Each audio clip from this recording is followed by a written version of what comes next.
अस्सलाम वालेकुम जी, मैं हूं ज़ीरक गिलानी, कार ट्रेडर पीके से।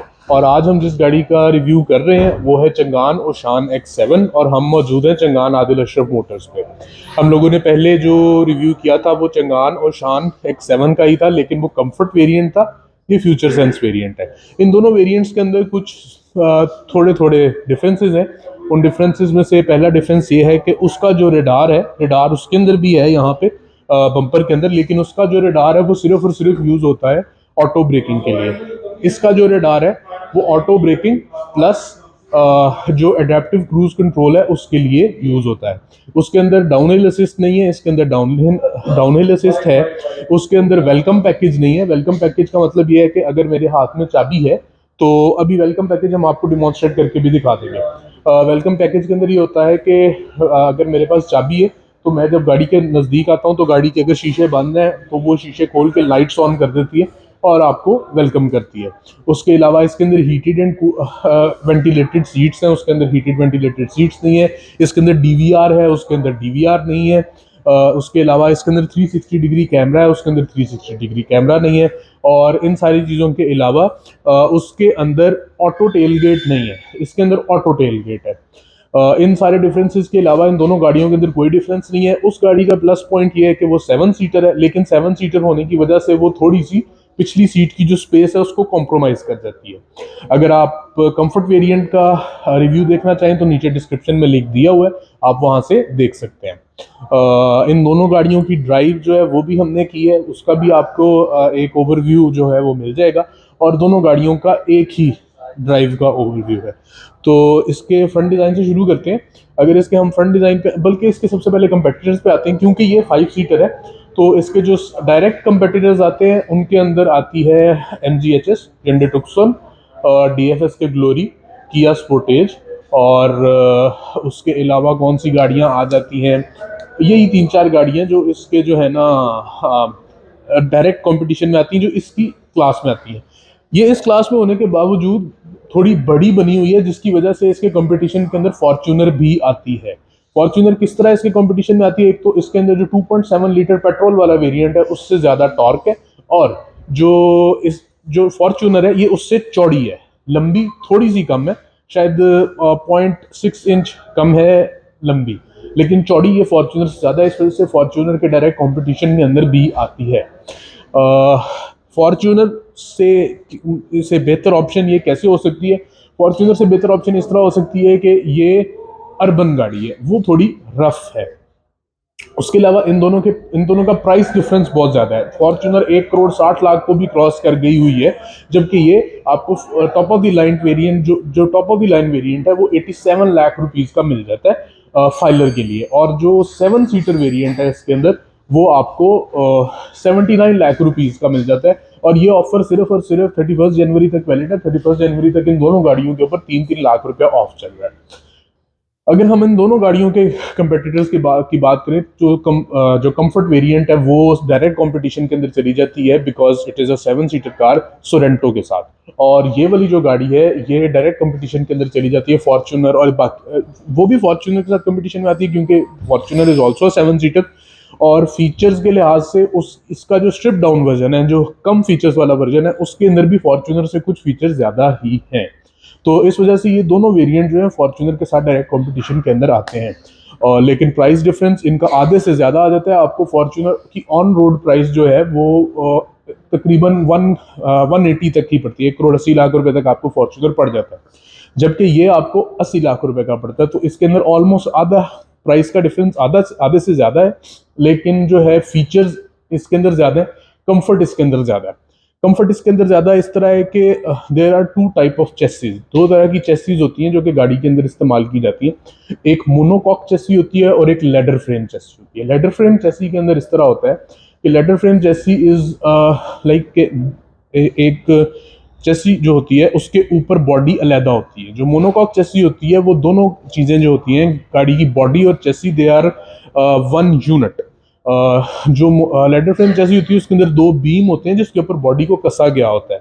और जो लेडर फ्रेम चेसी होती है उसके अंदर 2 बीम होते हैं जिसके ऊपर बॉडी को कसा हुआ होता है। जो मोनोकॉक चेसी होती है वो चेसी और बॉडी आपस में इंटीग्रेटेड होती है। जो फॉर्च्यूनर है वो लेडर फ्रेम है, जो ये गाड़ी है ओशान X7 है, ये मोनोकॉक है। कंफर्ट के अंदर इसका किस तरह फ़र्क पड़ता है, वो इस तरह फ़र्क पड़ता है कि जो लेडर फ्रेम चेसी होती है वो बाय नेचर रगिड और रफ टेरेन के लिए बनी होती है, क्योंकि वो उस वजह से आपको खड्डा ज़्यादा महसूस करवाती है। जो मोनोकॉक चेसी है it is urban substitute for a ladder frame chassis. तो ये अर्बन होती है, आपको ज़्यादा अर्बन फील देती है और ये आपको ज़्यादा सिडान लाइक फील देती है। यानी कि अगर जब आप इसको ड्राइव कर रहे हैं तो जितने भी एसयूवी के मैन्युफैक्चरर्स हैं वो इस चीज़ को टारगेट करते हैं कि उनकी जो गाड़ी है, जो क्रॉस ओवर एसयूवी के मैन्युफैक्चरर्स हैं वो इस चीज़ को टारगेट करते हैं कि उनकी जो गाड़ी है वो सिडान से ज़्यादा रगबत रखती हो, क्योंकि सिडान की जो ड्राइव है वो मच मोर कॉन्फिडेंट होती है देन अ एसयूवी। तो ये फ़र्क था लेडर फ्रेम चेसी का और मोनोकॉक चेसी का, कि ladder frame chassis is a better off road and monocoque chassis is better on road. So Fortuner is a very good off-roader, but not a very good on-roader. So this is a very good on-roader and a moderate off-roader. तो अब इसके front के ऊपर अगर अब ये हम technical term से बाहर निकल आते हैं और इसके फ्रंट के ऊपर आ जाते हैं, तो इसके फ्रंट के ऊपर हम देखते हैं कि जो इस गाड़ी के अंदर और दूसरी गाड़ी के अंदर आप बाहर से डिफरेंस नहीं बता सकते अगर आप कीन आई नहीं रखते। अगर आप एक कीन आई रखते हैं तो आपको इन दोनों गाड़ियों के अंदर डिफरेंस इस तरह पता लगेगा कि जो कंफर्ट वेरिएंट है उसके अंदर साइड मिरर के नीचे 360 डिग्री कैमराज वाले कैमराज नज़र नहीं आते, क्योंकि उसके अंदर है ही नहीं। और जो फ्यूचर सेंस है उसके अंदर जो ये है साइड मिरर है, इसके नीचे आपको नज़र आते हैं साइड जो 360 डिग्री के कैमराज हैं वो नज़र आते हैं। सामने से डिज़ाइन बिल्कुल सेम है। सामने से अब बहुत सारी गाड़ियां जो पाकिस्तान के अंदर conventional method of changing variant and classifying hierarchy बनाने का तरीका यही है कि क्रोम्स नहीं होते गाड़ी के अंदर। जो टॉप वेरिएंट होता है और जो नीचे वाला वेरिएंट होता है उसके अंदर क्रोम्स का डिफरेंस होता है, ग्रिल क्रोम नहीं होती, और उसके अलावा पावर विंडोज़ का फ़र्क होता है और इस तरह के काफ़ी ज़्यादा फ़र्क होते हैं। इस गाड़ी के अंदर उस तरह फ़र्क नहीं क्रिएट किया गया। इसके अंदर कुछ जो टेक्निकल और एडवांस फीचर्स हैं उनको कम ज़्यादा किया गया, और उसके अलावा इसके अंदर जो सस्ती वाली है वो उसके अंदर बल्कि 7 सीट्स हैं, इसके अंदर 5 सीट्स हैं। तो ये दोनों गाड़ियों के अंदर आप जो वेरिएंट सेलेक्ट करते हैं it is more of your own choice, if you want a 7 seater car और if you want a 5 seater car.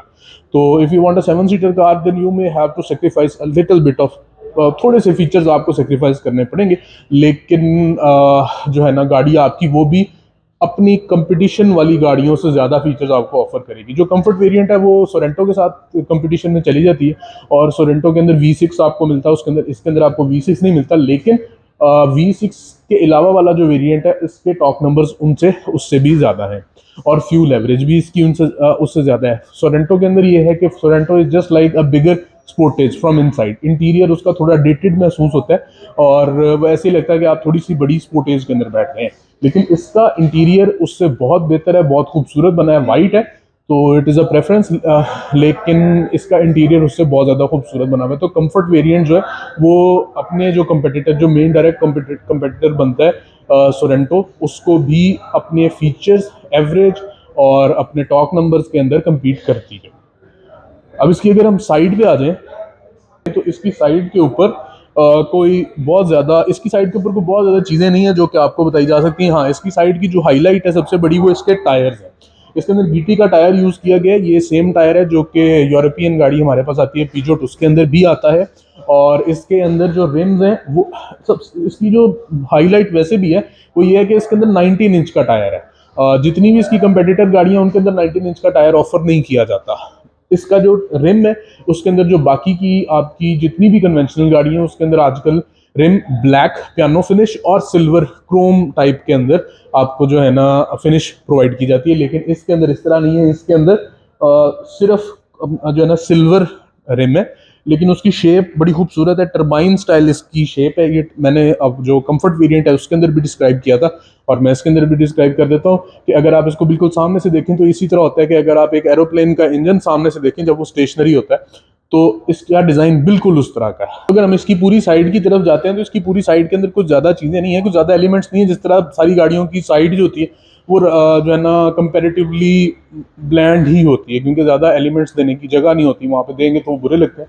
लेकिन इस तरह के जैसे हमारी गाड़ियाँ जो टोयोटा की कन्वेंशनल गाड़ियाँ, उन सारी गाड़ियों के ऊपर यहाँ पे एक इंजन का नाम की बैजिंग आती है, तो यहाँ पे इसके ब्लू टेक वो नहीं लिखा हुआ, लेकिन जो आपका साइड मिरर है वो बहुत बड़ा है। हमने इसको जो ड्राइव किया उसके अंदर भी एक्सप्लेन किया कि इसका साइड मिरर बहुत बड़ा है, पूरा लाहौर नज़र आता है पीछे से, ठीक है। और इसकी साइड मिरर्स हीटेड हैं, यानी कि सर्दियों के अंदर या सर्दियों के अंदर अगर उसके ऊपर फॉग आ जाती है तो आप हीट करके उसको ख़त्म कर सकते हैं। 360 होने की वजह, 360 कैमरा होने की वजह से इसके अंदर 360 कैमरा यहाँ पे जो है ना आपको नज़र आता है। उसके अलावा इसके अंदर एक चीज़ जो थोड़ी सी कमी महसूस करवाती है वो ये है कि इस प्राइस रेंज के अंदर जितनी भी गाड़ियाँ आती हैं उनके अंदर क्रोम का कोई ना कोई एलिमेंट हैंडल्स के ऊपर ज़रूर होता है। इसके अंदर क्रोम का कोई भी एलिमेंट नहीं है हैंडल्स के ऊपर। और यहाँ पे दरवाजे के ऊपर इस जगह पे क्रोम है, नीचे वाली साइड पे क्रोम नहीं है। किया स्पोर्टेज के अंदर आपको यहाँ से कंटिन्यूअस क्रोम नज़र आता है, लेकिन इसके अंदर नहीं है।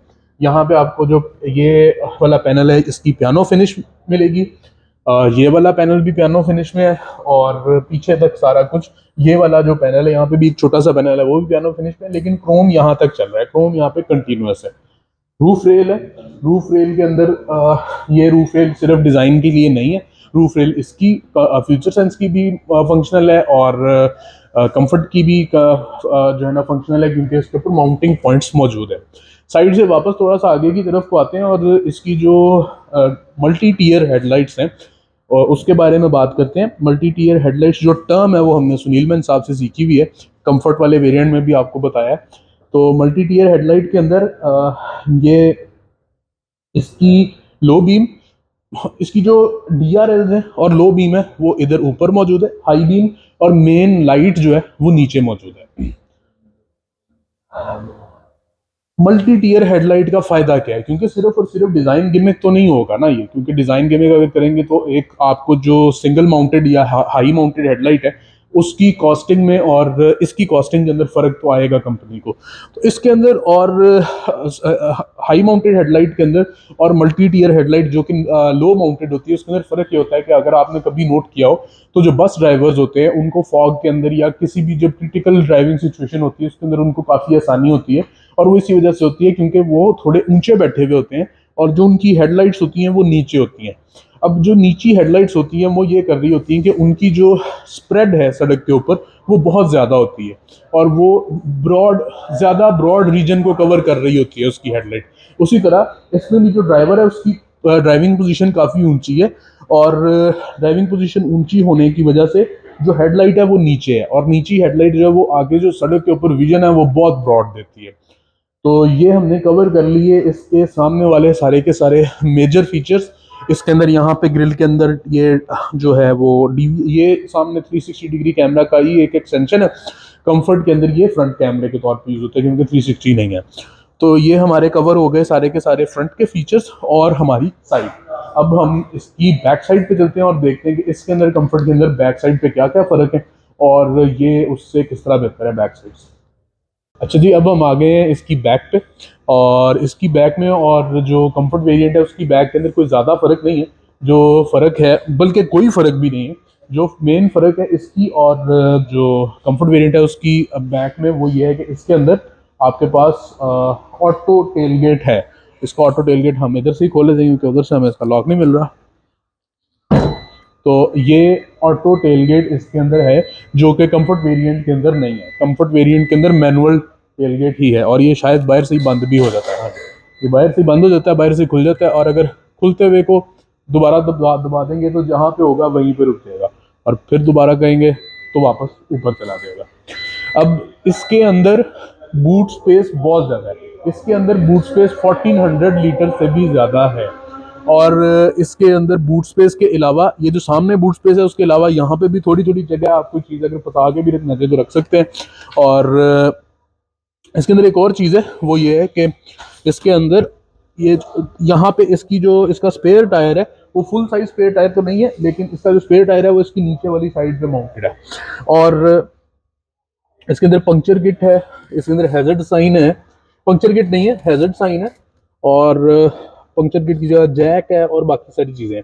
उसके अलावा अभी थोड़ी देर बाद आपको कैमरा थोड़ा आगे करके दिखाते हैं कि इसके अंदर इस की जगह के नीचे भी जगह है जहाँ पे आप सामान रख सकते हैं, वो भी आपको पास करके दिखा देंगे।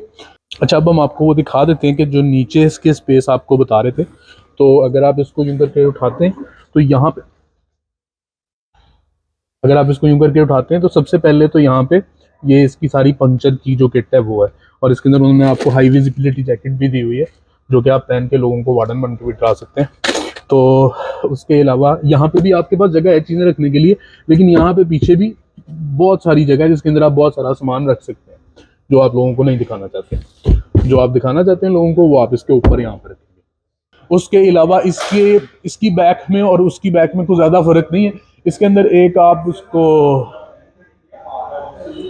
इसके अंदर आप, हमारे कैमरामैन साहब हम पीछे से जो है ना बहुत ज़्यादा इशारे देते हैं, तो उनको कई दफ़ा हम अंदर रिप्लाई भी कर देते हैं। तो इसकी बैक पे यहाँ पे भी एक ओशान मेंशन्ड है। जिस तरह बाहर बहुत ज़्यादा ओशान मेंशन्ड है, इसी तरह यहाँ पे अंदर भी, हालांकि कभी किसी को शायद दिखेगा नहीं, लेकिन यहाँ पे भी ओशान लिखा हुआ है। तो अब इसको हम दोबारा से बंद कर देते हैं।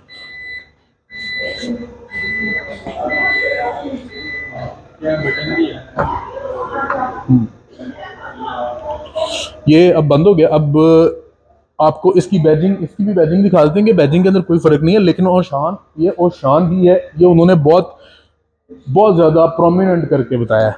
ये जो इसकी क्रोम क्लडिंग है इसके अंदर ओशान लिखा हुआ है, फिर उसके बाद बिल्कुल यहाँ पे भी ओशान लिखा हुआ है। उसके बाद ये लिखा हुआ है कि X7 है, और उसके बाद 300T के अंदर ये अपने टॉप फिगर्स को जो है ना वो स्टैंड आउट करवा रहे हैं, क्योंकि इनके टॉप फिगर्स मार्केट में हाईएस्ट हैं, तो उसको यहाँ पे वो 300T को एक्स्ट्रा मेंशन करते हैं। तो जिस तरह टोयोटा की गाड़ियों के अंदर हमें आदत है पीछे गाड़ी के पूरे कहानी पढ़ने की, इसके पीछे भी पूरी कहानी है, यानी कि मार्केट के अंदर फिट होने के लिए उन्होंने अपने सारे एग्जाम पूरे किए हैं। अब हम आ जाते हैं इसकी अंदर वाली साइड पे, और इसके अंदर वाली साइड पे सबसे पहले आपको इसकी पीछे वाली जो सीट है उसकी स्पेस दिखा देते हैं।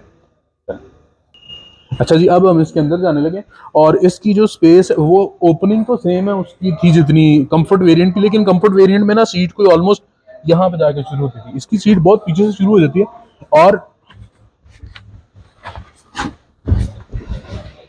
खुली डुली है, सही प्रॉपर खुली डुली गाड़ी है। अन्यवाह जगह है मेरे पास, आगे वाली सीट भी प्रॉपर जगह पे है, बल्कि ड्राइवर भी खुला डुला होकर बैठेगा, मैं भी खुला डुला होकर बैठूंगा। और यानी कि लॉन्ग रूट के ऊपर आप इसके अंदर सो सकते हैं, आप जाग के भी जा सकते हैं, लेकिन it is a very comfortable position to be in and very comfortable car to be in. And secondly जो कलर है इंटीरियर का वो गंदा तो बहुत जल्दी हो ही जाएगा, और वो हमें जो शोरूम वाले उन्होंने बताया है कि आप अगर एपीसी यूज़ कर लेते हैं, ऑल पर्पस क्लीनर यूज़ कर लेते हैं, पार्क व्हील्स का यूज़ कर लें, तो आपकी गाड़ी जो है ना वो बड़ी आसानी से साफ़ हो जाती है। जब तक हम नहीं लॉन्च करते पार्क व्हील्स का यूज़ करें, उसके बाद हमारा यूज़ कीजिएगा। अभी के लिए पार्क व्हील्स के एपीसी का लिंक हम नीचे डिस्क्रिप्शन में दे देंगे। तो ये इसकी पीछे की स्पेस हो गई, पीछे की स्पेस बहुत बहुत अच्छी है। अब हम इसकी आगे इंटीरियर पे चले जाते हैं। इंटीरियर के अंदर कोई बिल्कुल फ़र्क नहीं है, हम हो सकता है कंफर्ट के क्लिप काट के डाल दें, या हो सकता है इसका रिकॉर्ड कर लें गाड़ी के अंदर, और गाड़ी के अंदर सारा इंटीरियर आपके सामने। अब सबसे पहले हम इसकी चाबी यहाँ पे रखेंगे और गाड़ी को एक दफ़ा पुश कर देंगे, और इसका मीटर शीटर ऑन हो गया। अब मीटर के अंदर आप देख सकते हैं कि फ्यूल नहीं है, और क्योंकि डिस्प्ले की गाड़ी इस वजह से फ्यूल नहीं है। स्टेयरिंग इसके और जो कंफर्ट वेरिएंट है उसके स्टेयरिंग के अंदर थोड़ा सा फर्क है। जो कंफर्ट वेरिएंट है उसका जो स्टेयरिंग है उसके ऊपर ये रेड स्टिचिंग नहीं है और लेदर रैपिंग नहीं है, इसके ऊपर लेदर रैपिंग है और रेड स्टिचिंग है। अब ये गाड़ी बाकी सारी गाड़ियों पे फौकियत इस तरह भी हासिल करती है कि हमारी एक एक्ट्रेस है बहुत प्यारी, सायरा शिरोज, उनके पास वो शान X7 है, तो दूसरी गाड़ी लेने का सवाल ही खत्म हो जाता है। तो सीट थोड़ी सी हम अपनी पोजीशन पे सेट कर लेते हैं। एक चीज़ मैंने नोट की है, आई एम हैवी फेलो, और मैं अगर अपनी सीट की तरफ हाथ लेके जाना चाहता हूँ ना फॉर एडजस्टमेंट, तो it is a narrow space there, और मेरा हाथ फंस भी जाता है उसके अंदर। तो इट इज़ नॉट वेरी, कोई इतना बड़ा फ्लॉ नहीं है, लेकिन है एक प्रोडक्शन फॉल्ट है। ये आपका जो गियर नॉब है इसके ऊपर भी लेदर है, ये सारा का सारा पियानो फिनिश है, ये भी पियानो फिनिश है, ये भी पियानो फिनिश है। हैंड ब्रेक ऑटो है। अगर आप लैंड क्रूजर भी खरीदते हैं, प्राडो जो है 2-2.5 करोड़ रुपए की गाड़ी, लेकिन हैंड ब्रेक आपकी हाथ वाली है। उसके अंदर कंपनी इतनी कॉस्ट कटिंग नहीं करती, उसके अंदर कुछ अजायम होते हैं। That car is meant for off roading and this hand brake is not very, और ये वाली जो हैंड ब्रेक है ये कुछ ज्यादा कार आमद नहीं रहती ऑफ रोडिंग के अंदर। वो वाली जो हैंड ब्रेक है वो कार आमद है ऑफ रोडिंग के अंदर। तो कंपनीज पॉइंट ऑफ व्यू से उन्होंने बिल्कुल ठीक डिसीजन लिया हुआ है। हाँ, आप उसको किसी भी तरह जज कर सकते हैं। पूरी गाड़ी का इंटीरियर सॉफ्ट टच है। बहुत सारी गाड़ियां उनका इंटीरियर ठोक बजा के वो उन्होंने बस प्लास्टिक के डाला हुआ होता है, लेकिन इसका सॉफ्ट टच इंटीरियर है। यहाँ तक कि ये पीछे वाली पट्टी भी सॉफ्ट टच है। एसी की जो ग्रिल्स हैं वो बंद हो जाती है अगर आप फुल इधर को करें या फुल उधर को करें। तो ये जो है ये फिर आप ये हिसाब लगा सकते हैं कि अगर आपने इसको फुल इधर को किया या फुल अपनी तरफ को भी करें तो बंद नहीं होती। हाँ, तो वेंटिलेशन इसकी काफी ब्रॉड हो सकती है। डीवीआर है, इसके अंदर बहुत सारी ऑप्शंस हैं। इसके अंदर जो बहुत सारी ऑप्शंस थी वो कंफर्ट के अंदर भी हमने कवर की हैं, इसके अंदर भी कोशिश करेंगे कवर कर लें, लेकिन इस गाड़ी के अंदर पेट्रोल कम होने की वजह से भी स्टार्ट नहीं हो रही और कुछ ऑप्शंस इग्निशन ऑन पे ही इसकी आती है। एसी का ऑप्शन है, एसी के अंदर ऑटो है, एसी है।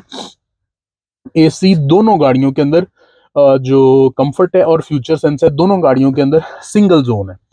एक ड्रॉबैक इसको भी कह सकते हैं, लेकिन सिंगल जोन होने के बावजूद एसी की परफॉर्मेंस अच्छी ही होगी, क्योंकि आज सुबह जब हमने गाड़ी ड्राइव की तो हीटर की परफॉर्मेंस तो बहुत अच्छी थी।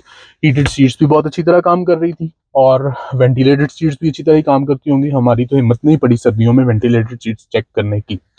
अब इसके अंदर एक और ऑप्शन है मैक्स एसी की। मैक्स एसी की ऑप्शन में आप गाड़ी के अंदर बैठते हैं और गाड़ी पूरे का पूरा एसी फुल स्पीड पे ऑन कर देती है। गर्मियों के अंदर ये ऑप्शन बहुत ही कारआमद रहेगी। और सुनील मैन साहब ने हमें चेक करके भी बताया कि अगर आपका ब्लूटूथ के साथ कनेक्टेड है फ़ोन, तो अगर आपको कॉल आती है तो मैक्स एसी के ऊपर, या अगर आपका ब्लोअर बहुत तेज़ है तो गाड़ी ब्लोअर कम कर देती है। It's a very smart car. तो उसके अलावा अगर स्टोरेज स्पेस की तरफ जाएं तो स्टोरेज स्पेस के अंदर हमारे पास कप होल्डर्स की स्पेस है। उसके अलावा हमारे पास यहाँ पे स्पेस है जो कि बहुत ज़्यादा नहीं है, शैलो है लेकिन वाइड है। उसके बाद हमारे पास यहाँ पे स्पेस है, उसको खोलने के लिए उस साइड पे हैंडल है, तो थोड़ी सी स्पेस है, और थोड़ी नहीं है, काफ़ी सारी स्पेस यहाँ पे नीचे है। ऊपर वाली साइड पे कोई स्पेस नहीं है। और क्रोम हैंडल्स हैं, अंदर क्रोम की ये एक पट्टी चल रही है, ये वाली भी क्रोम की एक पट्टी चल रही है। ये एसी का ये जो डिज़ाइन होता है इसके ऊपर ये शेल्फ दी जाती है ताकि आप अपने हाथ से इजीली उसको जो है ना आप यूज़ कर सकें। ये वाली शेल्फ है, ये वुडन से ग्रेनाइट से फिनिश के अंदर ये वाली शेल्फ है। इस साइड पे अच्छा, जो स्टॉक्स की पोजीशन है वो पाकिस्तानी कन्वेंशनल ही है। आपके राइट हैंड पे लाइट है, लेफ्ट हैंड पे जो है ना इंडिकेटर्स हैं, ऑपोजिट नहीं है। बीच में चंगान का लोगो है और यहाँ पे एक सिल्वर कलर की स्ट्रिप है। उसके अलावा यहाँ पे इस साइड पे आपके राइट हैंड में मास्टर स्विचेस हैं, सारे के सारे ऑटो हैं विंडोज़ के, और विंडो लॉक करने का लॉक और अनलॉक का बटन भी इधर ही मौजूद है। गाड़ी कहीं से भी ये इंडिकेट नहीं करती कि वो इस टाइम लॉक्ड है कि अनलॉक्ड है, क्योंकि जो हैंडल्स हैं उनके ऊपर भी लॉकिंग अनलॉकिंग का कोई इंडिकेटर नहीं है जिधर से आप मैनुअली लॉक अनलॉक कर सकते हो। ना ही दरवाजे की इस जगह पे कोई चीज़ है जो कोई वो नॉब सी है जो कि बताए आपको कि गाड़ी लॉक्ड है कि अनलॉक्ड है। तो आपको ये यहीं से चेक करना पड़ेगा कि द कार इज़ लॉक्ड और अनलॉक्ड। तो ये हो गया हमारा इंटीरियर। अब चलते हैं इसके फ्रंट पे वापस और इसके वेलकम फीचर को चेक करते हैं। वेलकम फीचर के अलावा इस रिव्यू को इख्तिताम पजीर करते हैं। अच्छा जी, तो ये था चंगान और शान X7 फ्यूचर सेंस का रिव्यू। इसके अंदर हमने आपको बताया कि इसके अंदर और कंफर्ट वेरिएंट के अंदर क्या क्या फ़र्क है, कैसे ये अपने कंपटीशन को बीट करती है, और कैसे ये आपकी अगर आप इसको खरीदना चाहते हैं तो एक बहुत अच्छी ऑप्शन हो सकती है। अब कारवाओ से सीखा हुआ हम एक और काम करते हैं कि अगर आप इस सेगमेंट की गाड़ी खरीदना चाह रहे हैं तो जब आप गाड़ी की एक लिस्ट बनाएं तो आप इसको शॉर्ट लिस्ट करें, खरीदें या बिल्कुल छोड़ दें। तो हम आपको मशवरा देंगे कि जब आप गाड़ी खरीदने लगें तो इसको शॉर्ट लिस्ट ज़रूर करें। शॉर्ट लिस्ट करके एक दफ़ा चंगान के किसी भी शोरूम को विज़िट ज़रूर करें और देखें कि आपको गाड़ी original in person look and feel के अंदर कैसी लगती है। हमें उम्मीद है कि अगर आप इसको इन पर्सन देखेंगे तो आप बाकी सारी एसयूवीज़ के ऊपर इसको फोकियत देंगे और इसी को चूज़ करेंगे। मैं हूँ ज़ीरक गिलानी। ये था चंगान और शान X7 फ्यूचर सेंस का रिव्यू, और इंशाल्लाह आपसे अगले रिव्यू के अंदर मुलाकात होगी।